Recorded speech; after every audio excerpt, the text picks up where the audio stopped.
Previously on the recap sequence.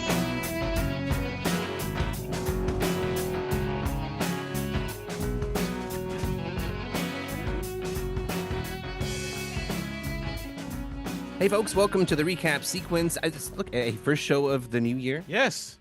Good to be back. Yeah, good to be back. I'm just full disclosure. It's the last day of dry January for anybody who's celebrating that. Or actually, yesterday was. Yesterday was. Yeah, you already told me what your plans are this afternoon. Anyway, I got plans.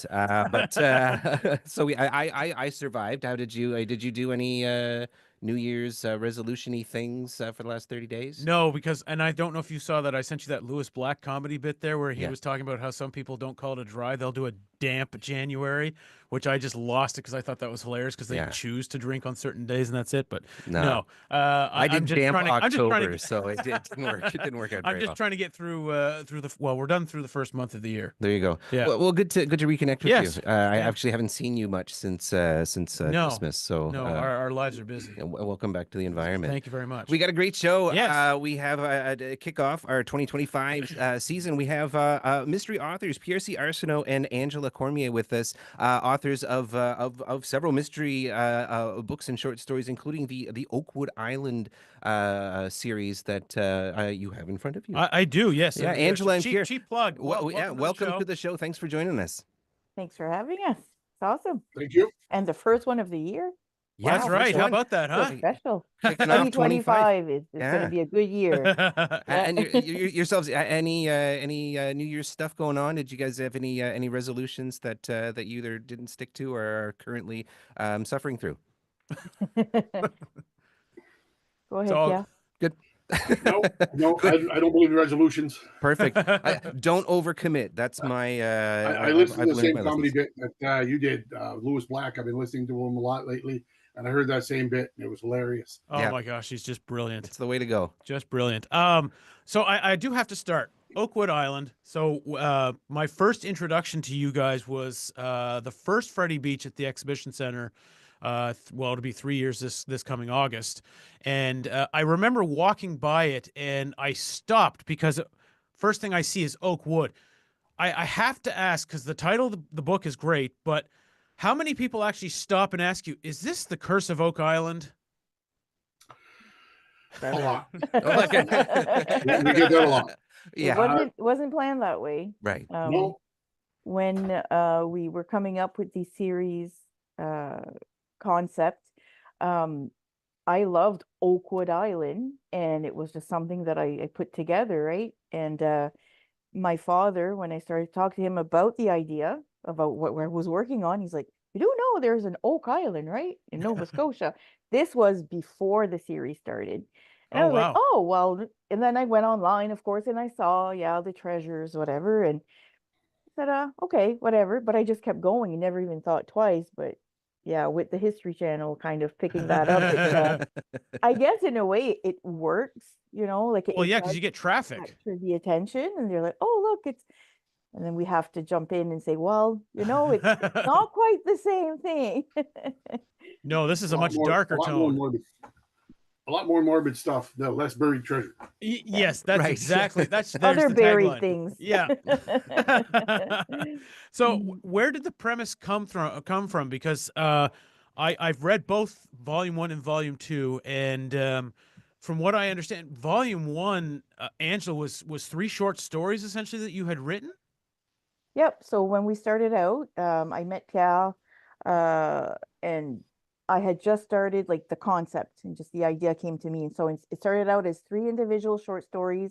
My idea was to have this island, and all of the characters were one short story. So every short story were happening on the island. They weren't connected in any way. It's just, it all happened on this island. And that was my goal, just to have this short story collection all based on this one location. And that's where it started. And then, Pierre, how did you come into this? So when Angela started writing those, we were just becoming friends, and we were talking about stories a lot. And at the time, we were both kind of playing off each other's strengths. Story ideas would come easy to me. She was struggling with some things, and we started kind of encouraging each other to write. And she wrote those 3 short stories based on Oakwood Island. They were absolutely phenomenal. They were interlinked. They were beautiful. And I kept nagging her, where are you going to go with it? What are you going to do next? What are you going to do next? And then we had written Henry, which is a short story in Dark Tales for Dark Nights. We had dabbled a little bit in collaborations, talked about a lot of story ideas, and I kept nagging her about that one. So eventually we kind of started saying, I started saying you could do this, you could do that. I said, well, if you're gonna do that and keep asking, you might as well just help me.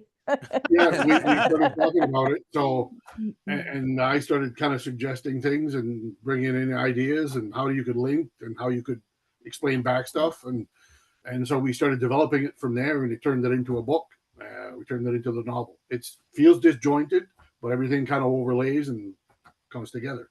Okay, so this one of the reasons I was super excited about getting the chance to talk to you guys, because, well, Jamie knows I am a very avid reader. I will devour books constantly, and I love talking to authors, but you guys are the first time that I've actually got a chance to talk to a book that's written by two people.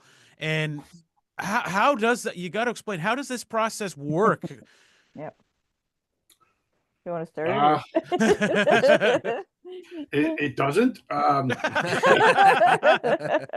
thing with collaborations the thing with collaborations is it's, for us anyways, it's still evolving.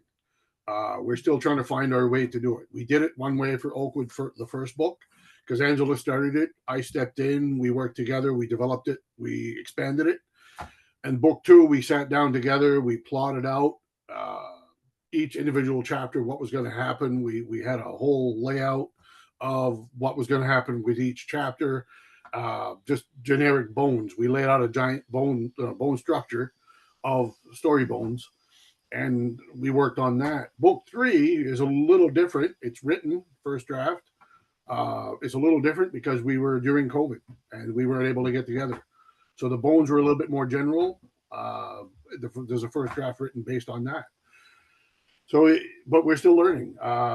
We collaborated on some short stories in Dark Tales. Some of them were done by plotting. Some of them were just loose idea discussions and written. So if I can just jump in. So I guess how it is that we physically like do it, like who writes, who does whatever. So we kind of did it differently each time. So the first time it was our first time trying it out. So like Pierre said, we got together, we came up with concepts and ideas and how can this connect? How can we put this together? So we had big discussions about that, but then we took turns. So we got the bones down, like he said, and then I think the first one I took it on first. I wrote the first draft. Could it be? Or I think it was a chapter at a time, but it's combination. Yeah, but then I sent it back and then he added onto it. So we kind of both, do a little bit of each part. Well, a little bit. We do all of each part, but so that's kind of how it works. It's not like one person writes and the other person, comes up with the ideas. It's we both put into it as much as we can. And then of course it goes off to our publisher, who then comes back and says, I don't like it. No, I'm kidding. He'll give us feedback. And then, so it's a much longer process time-wise, because, there's two people going through the story. There's two people bringing ideas, and then you have the publisher coming in and wanting to, to maybe do some edits or changes. And then once we've done those, well, then we have to start the process again. So either me or Pierre goes through it and then we resend it and starts over. So it's a longer process. The last one, like Pierre said, book 3 is in the works. So it's been a bit longer, I think, this one. I think the first 2 came out like 4 years apart. So yeah, but it's coming. Now, do you guys as writers, like, do you each sort of say, okay, like who wrote Jack Whitefeather? Or do you both? Jack I think he came up on his own, honestly. No. Well, Jack Whitefeather came from, Angela had written a crow into the very first stories, and there was no explanation of why or rhyme or reason why he was there to say. So we talked about it. Jack Whitefeather was kind of something I mostly suggested we have something to explain the crow, and then we started kind of talking back and forth, and we developed the idea of Jack, who was linked to the crow. And I don't want to say too much because that's still in development. Okay. And we'll learn more about that in book 3. Oh, really? Oh, good. Okay. Oh, yeah. Interesting. With an expanded expansion to that in the third volume. Does that happen often that you run into symbols or creations from the previous writings that don't have any context, that you create context, and then when you do that, does that create additional pathways forward for storytelling that you just wouldn't have imagined, say, 4 years ago with some of the original material? Yeah. The thing is, when Angela originally wrote the first stories, like, the stuff in the syringe wasn't explained. So we started talking about where could that come from? What could that be?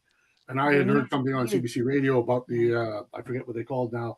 There's what they call zombie fungus. What's that? Right. Zombie ants. Yes. Zombie ants, yes. Yeah. So then there's a scientific term, but for me, there's zombie ants. right now, cordyceps. Cordyceps. Yeah. But we started talking about how we could incorporate that, and we started talking about how, and so that was developed as we went. And that's why, like, there's more an expansion on that in book 2, and there's going to be even more in book 3. Like, for myself, you were talking about symbols and how they can maybe come up. Well, I write mostly shorter fiction, so it's, besides Oakwood, which is a much longer, like, obviously it's a 3-book series. There hasn't been a whole lot of symbols coming up that I can use later on because it's short stories. But yeah, like, there's some things in Oakwood that do pop up once in a while, and they come back, and there's going to be more of that in book 3. So I will say I'm disappointed Detective Burke doesn't, spoiler, the fate he meets at the volume 2. I was like, well, that sucks, because and then afterwards I'm reading going, oh good, they got volume 3 coming, but there's like one of those characters who's so flawed that I loved following him as he went along in this. Wait. You're just gonna have to wait. Right? Okay. Wait. Okay. He's in book 3. Trust me. He comes back. It's interesting. Oh, go ahead, Pierre. Well, I was just going to say, you almost feel bad to the things you do to these characters. Right.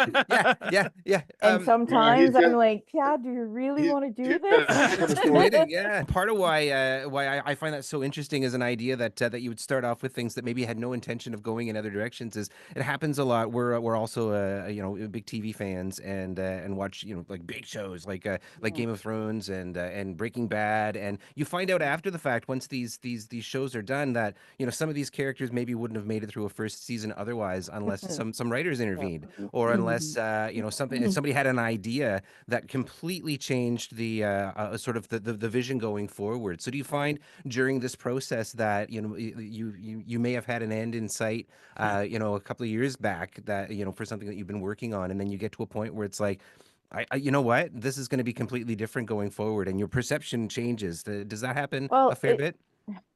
If I can, yeah. When we did book 1, we had no idea that there was going to be a book 2, even less so a book 3. And so at this point now, thinking back, yeah, like, it's like, in my head, it was, like I said in the beginning, there were different stories for these different characters, and then eventually they became all interconnected.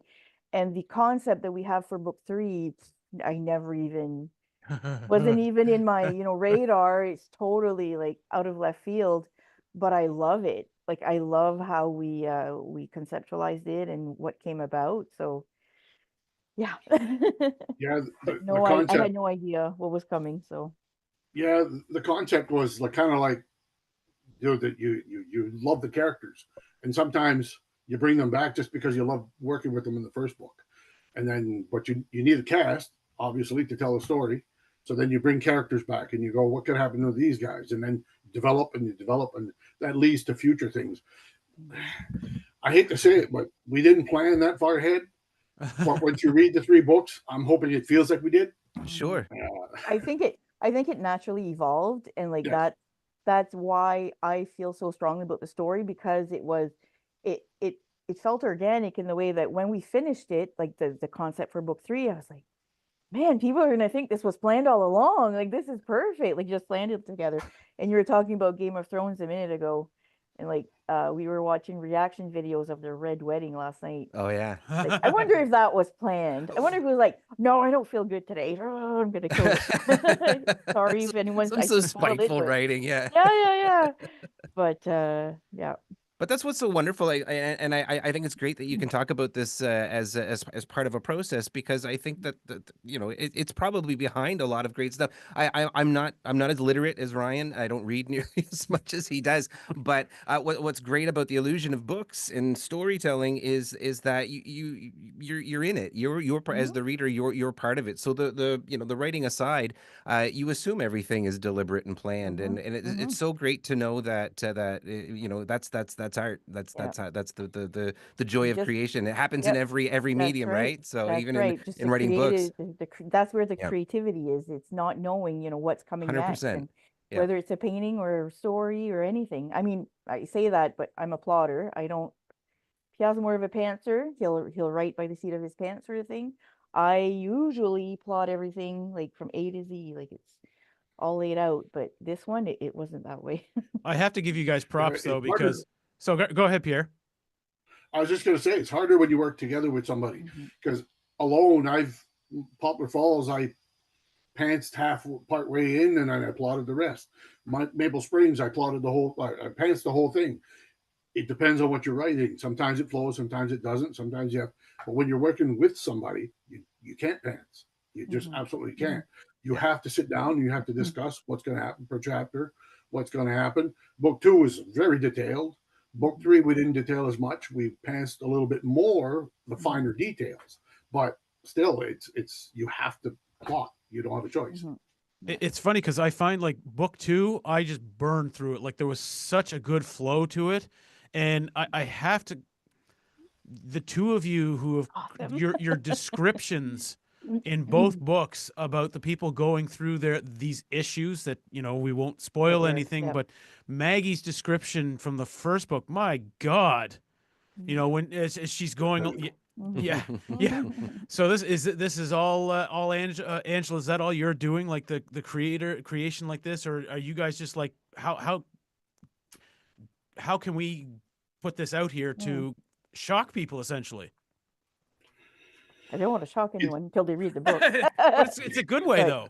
No, those kind of details are a combination of both of us. But the Maggie part you were talking about, that was Angela. That was one of her original parts. And I absolutely love that piece. That's why I have a bit of a tidbit about Maggie. I don't even know if I ever told Pierre, but when I was a kid, younger, we lived in St. Anthony, New Brunswick County, and my sister swore that she saw a woman in the woods and she spoke to her, and her name was Maggie. And that's where the concept of like, not necessarily the concept as in the character, but and then she described her. So that's kind of where Maggie came from to me, but it wasn't ever like, of course she was a little kid. She was probably an imaginary friend or whatever. She wasn't a real person, but that spookiness, like this woman in the woods, and I don't know, my sister was like really young. So I'm like, where the hell did she hear about that? But yeah, no, I like Maggie. I feel bad. How would you guys describe this? Like if someone comes up to your table now, do you say it's horror, sci-fi? Because there's a lot of spooky moments in here that, you put this to film or to television, man, you've got yourself a winner. I'm just going to say that right now. Oh, nice. Good to hear. paranormal horror. Yeah, paranormal That's the horror. label we use for it. Okay. Now, the hard part is, though, there's a lot more elements. Like, for example, in book 1, the whole hairy monster that's terrorizing people that people, I don't want to give too much away, but people think is a werewolf. Again, that was something Angela created in that Fury short story, and I absolutely love the character, like love that little monster, and we expanded on it. But that's not paranormal, but yet it's part of the story. It's right. If you have, it appears. Yeah. If you force me to put a label on it, it's paranormal horror. Okay. And that's I like that because it's very broad, because you can really put whatever you want into these stories. And the fact is, I mean, the central character in the first 2 books is the island itself. That's the one recurring character out of all of them. You got it. Yeah. And there's a dash of science in there as well. You're talking about zombie ants and things like that. Do you find you have to do a fair bit of research just to make sure that things kind of check out, or because there's always a suspension of disbelief, right? But at the same time, when you're trying to bring in a little bit of something Mhm. that's something with a An scientific element of background might want to science, yeah. pick apart a little bit? Do you get concerned about those types of things, like fact checkers and I think, on fiction, I guess, but you know what I mean? yeah, I think for us, I think that's really the only bit, Piat, is just that science part of the thing. And um Yeah. Piat in the beginning used to say, like, we want to make sure that it's believable, make believe, Yeah. right? And Oh, it's a good so idea. I think we just make sure that there's just enough of that science in there that it does check out. We don't go into, like, okay, how did this, we don't do a lot of Right. research per se into the science of it, but we get at least the bones down of what it is. Yeah, I'll it's a make bit of the better. Jurassic Park method. By that I Right, mean, right. when they did Jurassic Park, they took and completed the DNA with something else. So therefore, whatever they created, they could make kind of unique and not it's necessarily all 100% factual. Hmm. When we started working with the cordyceps, it's like, well, we don't want it to be exactly because all the scientists you listen to will tell you that it'll never affect humans. Hmm. But what if you put a mad doctor working with it Hmm. who starts to experiment with it, Hmm. what he can do, a little, I hate to use a term mumbo jumbo, but a little bit of, supernatural stuff. And Hmm. Yeah. it's Well, fiction. I'm not gonna lie. When I read articles about zombie ants and zombie wasps, I worried a little bit that might. And Right, I didn't do any right. science checking. I just went on the It internet kind of and makes the mind go, what sure. if? What if? Yeah. What if? What if Mhm. is the reason that Bert goes through the arc that he goes through, That's Yep. and right. he ends up in that forest? I'm not going to say anymore. It. So as you go along, you've got volume 3 being written. Has it gotten easier each as you wrote volume 2, and now having done, say, the first draft, so to speak, to volume 3, has the process for you guys gotten easier? No, No. not for me. Okay. Not for me. I think for me, it's not that it hasn't gotten easier. I think it's more like a question of time. Like, I just started a Mhm. business, been over a year now. But I'm slowly getting back to my writing this year. That you asked about New Year's resolutions. Right. I have intentions. I don't have resolutions. I have intentions for the year, and this year is my year to write more. And so that's my project to tackle this year. So it it's not that it's harder in the sense of, like, the because the ideas came really quickly, I think, Patty. Like, our putting out there, like, okay, what's going to happen next? That came fairly Yeah. easily. It's just now to Well, getting into it and getting it done. yeah, because I think the first book was painstaking, and we developed it, and we had something we liked. Book 2 was hard to put together, and we spent a whole week plotting it out. Uh, Giant whiteboards, we were plotting it out. Everything was going great. Hmm. And I think at that time we were also tossing ideas of what could happen in book 3. Yeah. Like, well, Oh, this could wow. lead to this. So when it came to plotting book 3, we kind of already had an idea which direction we were going A general towards idea, the end. yeah. Now there were some things that we hadn't thought about that we brought up, and we went, like, this could work, and this will shut the poop out of people, and then move on Yeah. from there. But yeah, Wow. So do you have? I mean, you've got, book 3 is written, or in the process of being finalized. Do you project out further? Yeah. 4, 5, 6, or do you think that far? Are you planning that far ahead? I mean, each book you could have just ended and walked away. Like That's the thing, right? Like, yeah. people ask us, oh, well, do we have to wait for book 3? Not really. You can read book 1 as a standalone. That's it. Yep. And then if you read book 2, it kind of gives you more information about, okay, well, why did that happen in book 1, and what about this? So, and then book 3 is going to be even more of that. But to answer your question, there's not really a plan to expand on books 4, 5, 6, or whatever. But I think it would be interesting to have a spin-off of any one of those Oh, characters. nice. I think, uh, but we haven't really discussed it. no, the thing with book 3 is it's going to wrap up a lot of the storylines. Okay. So the plan is to end it there for book 3. Now we have actually discussed prequels and different things. We discussed doing some things with some of the characters, going back and telling their earlier stories about them and stuff like that, or maybe even telling something different about people on the island. We've discussed that a little bit. We don't know. Personally, I want to know what the heck happened to Dr. Edwards and why he was like that. That's one Yeah, character that's I true. want to go into and see. Like, I do like how you guys were able to mix your chapters where it was sort of present and then you go in the past just to sort of see how certain things came up. I mean, when I'm reading number 2, I'm like, oh my God, now it's everything that happened in number 1 comes flying back in. I'm like, okay, so now this, oh wow. And then you just start linking them up, and then I Linking, just curse you guys aside and, keep going. So, the premise, the covers, Mhm. is it Grand Manan? Book 1 is Grand Manan Island. Yep.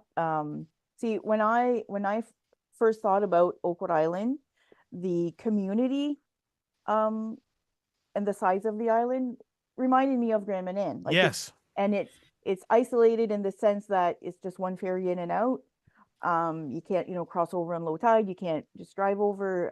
That was one thing that I had in mind. So yeah, that picture on the front cover, is my father who actually took the picture on one of his Oh, trips wow. here, and I worked it in Photoshop. I do graphic design, and I love doing covers. So yeah, so that was the first one, and then the second one isn't Grand Manan. Okay. The second one,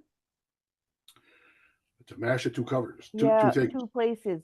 Pierre, Because did you provide that photo? I think so, eh? no, you provided the Oh, I photo. did. I don't. It's been a Yeah, while now. but I provided the lighthouse. So the lighthouse is Right. photoshopped in there. Oh, wow, That's okay. That's Angela's work.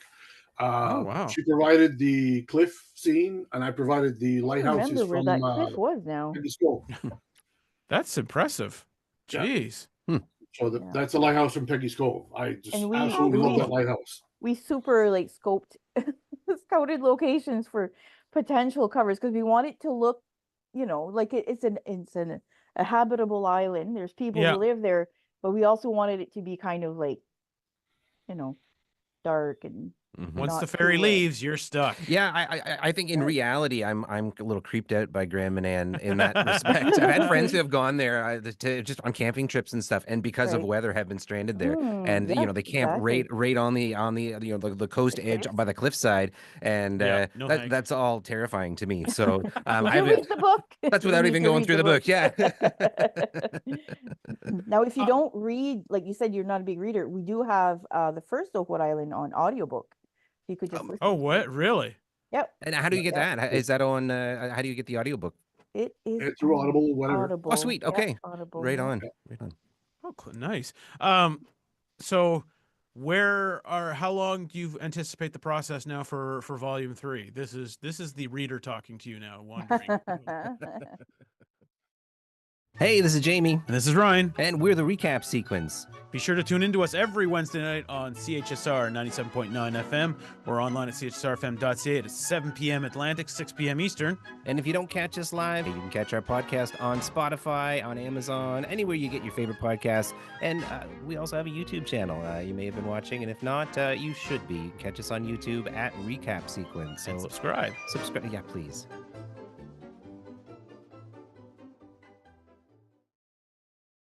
Well, the first draft is written. Okay. There's a rough draft written. Angela's working on polishing, tweaking, and editing right now, working on some, because essentially the first draft was written, but it's bare bones. It's not, it's a nice draft, but we have to look for plot holes. We have to look for, where things need to be maybe a little bit fleshed out or toned back or pushed forward. Who else can be So- pushed over the cliffs, that sort of thing. Right. Yeah. A lot. In other words, it's in the polishing stages right now Right. with Angela. Once we have that, or once I have that, then I resend to Pierre. Then we go back and other forth. through changes again, and then we send it to our publisher. Now, our publisher, it's a process. It's a time, it's a time-consuming thing to be able to read it and edit it, send it Right. back. So as Yeah. far as when, it won't be before next year for sure. Okay. That it would come out, if not the year after, because it all depends on how many books are, in the works for him and his company. So Yeah, the publisher is a pretty busy guy. He's putting out a lot of books this year, he's a machine. and he's I've got one coming out in May. I'm in the list, but he's got quite a pile that he's putting out this year alone. So I'm thinking once we finally finalize and send him the volume 3, I'm hoping he gets him excited to complete the trilogy and he kind of puts priority on it. But that's me wishful thinking. I can't speak for him. Well, he did it for book 2. So Yep. it was a faster process for book 2 than I thought it would be. So Yes. hopefully, if the readers push and they're like, okay, we want it now. Right. Yeah. Pass that I've along, got- would you Yeah. please? Yeah. Yeah, Pass yeah. that You know, along. Yeah. I've got a reader sitting in the living room right now who keeps nagging at me for Sorry, book 3, 'cause Charlene. we, Sneak left, peek. we left it on the cliffhanger at the end of book 2. You Right. read it. We left Yep. a bit of a cliffhanger. Yeah, thanks for Um, that. Yeah, well, we had to have something leading into book 3. Yeah. We had to do it, and that cliffhanger is kind of it's odd. It's odd. Yeah. So that was the lead into book 3, and yeah, so I'm hoping that because of that, he's going to be pretty anxious to put it out there. But As writers, do you guys focus was the focus for you guys solely on volume 3, or Pierre and Angela, were you able to put that aside and write something else, work on an independent project as you're going? How does that, what's your guys' writing processes for that? I'm going to say, yeah, I've got a book coming out in May. It's a sequel to some content I have in my earlier short story collection called Sleepless Nights. In that book, I've got some stories based in a place called Carleton, and I wrote a novel based on that. And I was working on, I think that's the one I was finished that one by the time we started Oak 3, but I tend to have projects on the go all the time, and I put them aside. And as soon as Angelo said I'm ready to work on Oak 3, I was like, put all that aside and just jump into it. It's all on me. It's all me that's holding up the process. No, I yeah, guess. but, It's like, oh I no. love that though. I love what you the fact that this sounds like it's like comfort food for you guys here, because Mhm. Pierre's saying Oak 3, right? Yeah. Like it's natural to him, and it's like you get right back. Okay, let's go back to the island, and Yeah. away we go. Oh yeah. Well, that's pretty much it. It's like we take the ferry back. It's how I Right. joke it. It's like, okay, let's go. We're taking the ferry, taking a trip. And we've made that joke. I'm like texting, oh, guess where I am? You know, like I just took the ferry. So we understand each other. As for me, like I said, I started a business and I'm helping other authors. So I do Nice. covers, I do formatting, I do everything. You know, if anyone wants to self-publish, I help them through that process. So that's been taking a lot of time. Sure. And it's kind of taken away from my own writing time. But like I said, it's something I'm refocusing on. I worked on 2 short stories this week, send those off. So it's hard. It's not hard, I guess, to get back into it. But How difficult was the process to get this one going, the first one? Oh, it wasn't hard at all. For me, Really? it wasn't, to Like get to it find going, to find a I mean, publisher? Really? Wow. for us, it was like a dream. Like for me, it was like, okay, how did this just happen? Well, Yeah. I'll tell a little of the backstory because it's out there already. The publisher, what happened is Artemisia Publishing, who published us originally, and then he kind of started an imprint called Shadow Dragon Press for the darker stuff. I knew him from a previous life because I used to be a cartoonist, which is this stuff here. Oh wow. Right, yeah, Nice. yeah. I used to be a cartoonist for newspapers and stuff like that. I published cartoon puzzles and panel cartoons. And I met Jeff a long time ago. I'm going to reach up here a little bit. But I met Jeff a long time ago. We did some projects together. I illustrated a card game for him. If you can see that, it's called Quackery. Quackery, cool. Nice. Yeah. It's based on medieval medicine, balancing the 4 humors. It's an interesting concept. I illustrated that for him. And I already knew. And then when we started writing, we started having a conversation about publishing. And, well, I think at first, the first short stories were actually on our Mysterious Inc. website. Very true. So I was just posting them on our website for free for people to read. And we were posting that on Facebook and our social media. Okay, here's our stories. And so Jeff was already starting up Artemisia. And so when he saw that, he reached out to us and said, Oh wow. I see that you guys are writing. If ever you want to send me something, you know, you can send it to me and I'll take a look. Yeah, What? early stages, yeah. Okay. Wow. So yeah, it wasn't, I think we had maybe contacted one publisher, like a local publisher, just to kind of test the waters and see like, okay, well, is there any interest in this? And then after that, Jeff reached out and the rest is history. So it kind of went from there. The funny part about reaching out to publishers is back then, and this is not that long ago. It's about 10 years, 10, 12 years ago. Nobody around here was publishing horror. Absolutely Really? nobody. Mhm. Yeah, it was If you wrote very about rare. potatoes, Yeah, if you wrote about lobsters. PEI, if you wrote anything local history, anything like that, people wanted it. They were hungry for it because they thought they had a market for the tourists. But Mhm, nobody wanted to write, publish popular fiction, let alone horror. Now it's mhm. everybody wants to do it, which is because Right. they notice Yeah. there's a market for it. I noticed on Mysterious Inc. Is it .ca or .com? .ca. .ca. .ca. You had a trailer actually that you'd done for I did that. for Oakwood Yeah. Island. Yeah, it was awesome. Yeah. Any plans to do other things like that while people I wet want to. the appetite Yeah. for book 3, for I would example? love to Mhm. have trailer like more trailers for every one of them. It's just time, right? Like I Yeah. created that with Creative Commons clips and some of my own and sounds and stuff. Yeah, I think I need to get the book done first. Sure. Yeah. The priority, Angela's good. of Um, course, the content is But important. you know what? Talking about this right now and like getting the conversation going, like I want to take that ferry today. I have short stories to edit today, but I'm like, I don't know. I'm kind of wanting to go Well, if you back to got the island. if you're looking to kill off a couple of podcasters in there, you can throw us in the book. We'd love to do that. Sure. Oh, don't say that. The thing with something like this is it fires us up. It gets you excited to go back and work on it and stuff like that. Mhm. And Angela keeps talking about her business. I wanted to show you this because this Yeah. cartoon puzzles book, volume 2 is up there. This is actually published. It was put together by over here Encore, which is Angela. Oh, So- right on. Oh wow. And that's one of the Angela reasons- Cormier, yeah, ANCOR Creative Yeah, Solutions. and that's one of the reasons. Like Little I shout out there. I used to do those cartoon puzzles in newspapers, and Angela started her business, so I was one of her customers, and she helped me put those together. Oh, And that's one of the nice. reasons she's busy. Yeah, know? Sure. So you're keeping her from doing volume 3, is what you're saying? In a way. I'm- Wow. Okay, I'm that's a partially delicate to blame. balancing act. Yeah, delicate balancing act. Yeah, it is. As writers, though, you guys have written obviously novels, the Oakwood series here, and you also write short stories and stuff. Do you have a preference, or do you just sort of like going back and forth, or do you write volume 2 and go, okay, I want to write a series of short stories? Because I see like behind you there, Pierre, you do. I'm a short story Are you? person. Yeah, I prefer short stories simply because I can sit down in one day and write it. Oh wow. Usually, like if I plot it out, if I already know what I'm going to write, which I usually do.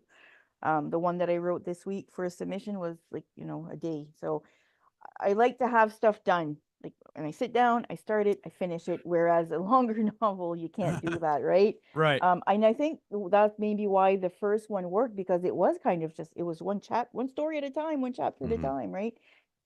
But yeah, I think maybe I need to treat longer novels as just shorter stories. What about work you, better. Pierre? It's a combination of both. I agree with Angela. I absolutely love writing short stories because you feel more accomplished when you finished it. You start, Mhm. you just write till you're done. Sometimes, depending on the project, like the Path series back there, both Angela and I are in those with independent short stories.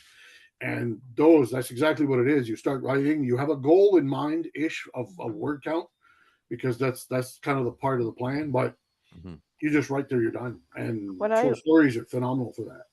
What I like about the short stories is that we can go into different genres Mhm. without really like Absolutely. forsaking like a bigger work.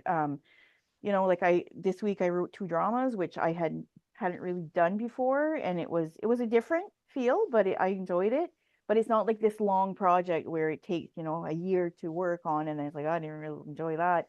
So it's you can test different waters without having to commit to a longer period of time. So yeah. But novels can be a bit of a challenge. Like I've got a few out so far. I've got Maple Springs and Poplar Falls.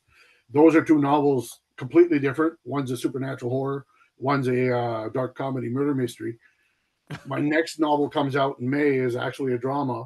So to write a novel, it's just you chip away, and it can take a long time.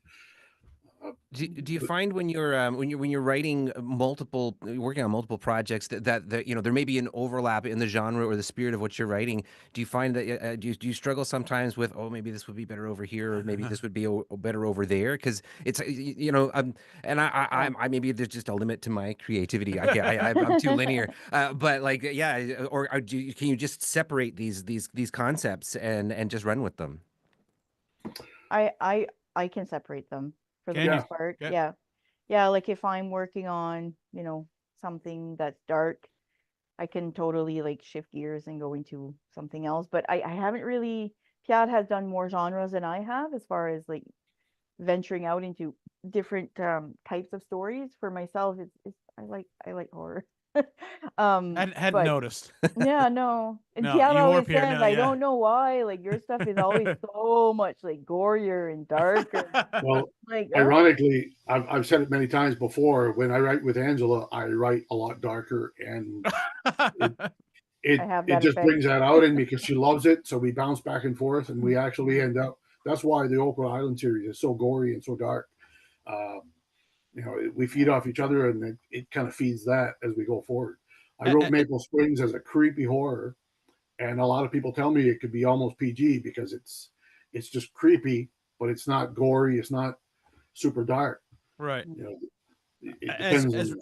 As writers, though, is there a certain genre that's like outside your comfort zone that you'd love to try, but you're just not sure? Good question. I'm gonna say so far no, although it depends on the scale. Like I just wrote a fantasy story for an upcoming anthology. Would I write a novel? I find that's too much world building. Right. It's Okay. Yeah. too intimidating. But as a short story, I was able to do it. I wrote something that's a little over 7,000 words. It's a short story. It works for me. But to write a whole novel, that's a lot of world building. For So that's me, I think it would be intimidating. sci-fi. Like I love sci-fi. I love watching sci-fi, especially reading it. I've read some, but not a lot. I think like I would love to be able to write it, but I don't know that I'd be able to get like technical and you know what I mean? Like it would Yeah. be a lot of work, but I'd love to try one day. Yeah, maybe a horror sci-fi. There you go. Yeah, keep some of what you know, right, and then Yeah, the write what you unknown, know right? and not a There you robot or go. two or an android, Event whatever. Horizon kind of thing. Yeah. We just mentioned like just having this conversation, is getting your Mm-hmm. minds focused a little bit more on the Yeah. island. Do you find that the conventions help fuel that project specific stuff? You got fans of certain works that come Mm-hmm. and probably have lots of questions. When are we going to see Mm-hmm. more? Does that put you in that immediately in that creative space where you leave a convention and you're ready to write? Or It definitely helps like the inspiration come back and the creative juices kind of start flowing again. It's having conversations like this for me that really like gets me re-excited for the series and to get back to those characters. So yeah, it's not necessarily like it's the conversations we have with readers that or other writers even that does like get it going again for me yeah. anyways. Yeah. And that connection, right? You've got specific Yeah. readers that you talk to, but then you realize, well, these readers are part of a wide audience, Yeah. and Mhm. and then there's an expectation, not to put Right. pressure on Oh, I you, have but messages y- sometimes like, yeah, when's book 3 coming out? And I'm like, come on. I have a few people that they check in every once in a while. They're like, so any progress? Yeah. So how is your convention schedule like this year? Do you have plans to hit a bunch of local cons in 2025? We do. Yeah. I think Kat has. I know of some, but I don't remember them all Do you offhand. He guys sent me go a message. together Yeah. Yeah. or separate Yeah. cons? Together, Usually okay. together. For the Yeah. most part, we've been always doing it together. There's been a couple of occasions where Angela was sick one time, and I worked it alone, and things like that can happen. I mean, Yeah. Yeah. when you're too committed to something, sometimes one can't make it. But so far, we try to go together. We love because a lot of the stuff, like we have collaborations, and then the past books we're both in, so it's on the table. It's getting a little crowded because Yeah. I've got a few projects of my own, Yeah. so the table's getting a little full. So We sometimes, do have Miracon that we're scheduled to Okay. attend. We also have East Coast Comic Expo. We've applied, so that's Yeah. an application process. So we're just waiting to hear back. If Let me see what else. There's Are you another one. doing AEX either in Charlottetown or Fredericton or St. That's one John? we haven't done yet. Okay. That's one we haven't done yet, but we need to look into like more of Yes. those. Horror We need to Fest. look into We've Yeah. attended Horror Fest, and I Okay. love Horror Fest. I And then wonder the why. thing- I don't know. Uh, I attended Frightmare in the Falls last October. Oh my gosh. That would be a dream to be able to present, like to go there with a table as an author. That would be awesome. But yeah. So there's some coming up, but we're still in the application process Right. now. So do you guys find when you're at these conventions that people come up and they see the books and they talk to you about them? But do you guys get people who come up and go, they're trying to be aspiring writers? Like I guess Pierre, I'll start with you. What do you tell people who are coming up and going, I want to try my hand at either short story, novel, or I just want to be a writer? You're right. You can't teach creativity. You just Right. absolutely can't. But you can teach techniques. You can learn how to, and it's a muscle. You have to work at it. You have to exercise. You have to do it. And sometimes they're like, well, I have this novel written, and I'm like, I don't know how to go about. And then I point to Angela, and I go, oh, I should point that way. I point to Angela, and I go, well, she's kind of got a business where she does that. She helps people put stuff out there and whatnot. But it's hard because everybody's creative process is different. Yeah. So it's hard to say what works for me is going to work for you. Right. and it's kind of like, well, it's just, you just have to write, like Pat always says, like just one little word at a time, one sentence at a time. But it's that easy and it's that hard, right? Yeah. So you just have to. And some people are like, I have this idea. It's like, okay, then just get it out there, like write it. That's the first step. But yeah, we absolutely do get every time, every convention, we get someone that says, oh, I have this idea. Like everyone has a story in them. Everyone Yeah. has ideas and stuff. That So, first step is literally putting pen to paper or fingers to keyboards, basically. yeah. And you're writing for yourself that first Right. draft, right? You don't, a lot of people try to make it so that it's like perfect the first time, like no, you don't even think about that. Nobody should see your first draft, right? It's just to get it out there and then you can rework it. So I'm curious as well then, do you guys have who are your favorite authors then growing up that you sort of gravitate to? And I'm hoping one of you says Stephen King, because there's so much of, I see a lot of King sprinkled around the Oakwood yeah, series. the Oakwood Field. Yeah. Well, for me, You like need to read Maple Springs. Anyways, go on, Angela. for me, I guess, yeah, definitely Stephen King was, that's actually how we met, Kat and I. Really? I went on Kijiji. I started to collect Stephen King books, hardcovers, now anyways. And I went on Kijiji looking for Stephen King books, and he had an ad up. He was selling Stephen King books. And so I messaged him, knocked on his door, and then we started talking about Stephen King and horror and then writing, and that's how we met. So That's crazy. yeah. Yeah, And so yeah, Stephen King definitely, and Dean Koontz was Oh, another well, okay, like, yeah. big one for me. Agatha Christie was actually Oh, the yeah. first one that I started reading when I was like even younger. I just love the genre. But yeah, those were my, and Anne Rice. I can't forget Anne Rice. Oh, Yes. That's a good one. Love Anne Rice. Yeah, the Mayfair Witches. Oh my God. Anyway, Pierre, what about you? the funny part is, to expand on what Angela was saying, I hate to say this, I became a Stephen King fan when I watched Needful Things. Not read, watched. I became a Stephen King fan through the movies. First and foremost, I hadn't read much since I was a kid. I kind of put it aside. You work for a living, you're busy, and eventually I started picking up the books and starting to read them. And that's how I met Angela. I bought a box of books that I had a lot of duplicates and stuff like that, and I wanted to get rid of them, so I started selling them, and that's how we met. She's one who originally reached out and bought some of the books. So that's kind of how it started. Now, influences. I mean, I was a Robert E. Howard fan when I was young. I read a lot of Conan, read a lot of stuff like that, but that was fantasy. I've kind of outgrown that. I've kind of looked past that. There's a lot of different authors.